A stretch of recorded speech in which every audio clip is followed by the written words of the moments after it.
Anong mangyayari pag nag-push up ka every single day? Pag nag-push up ka every day, ang unang-unang benefit na mararamdaman mo is mag-improve yung strength at endurance mo.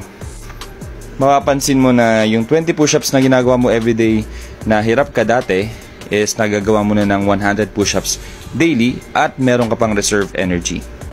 So daily makikita mo na yung repetitions mo sa push-ups is lumadagdag at yung stamina mo is tumataas.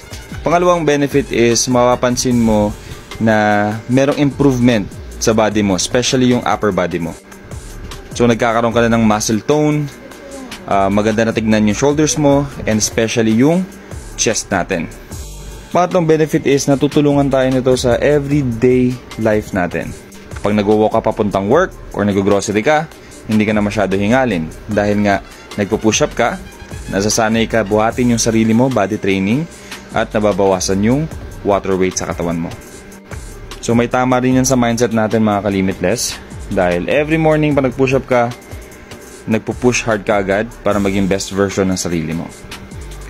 Pang-apat na magandang benefit ng push-up is hindi mo na kailangan ng any equipments. Kailangan mo lang is yung body weight mo and you can do push-ups anywhere, anytime.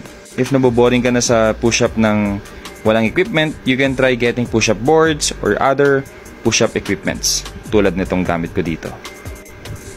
Kasi kapag may ganito tayo, may mga other variations din tayong pwedeng gawin na nakakadagdag challenge sa atin. Sa mga beginner naman, ang advice ko, start kayo sa 10 reps, 20 reps, huwag kayo mainip.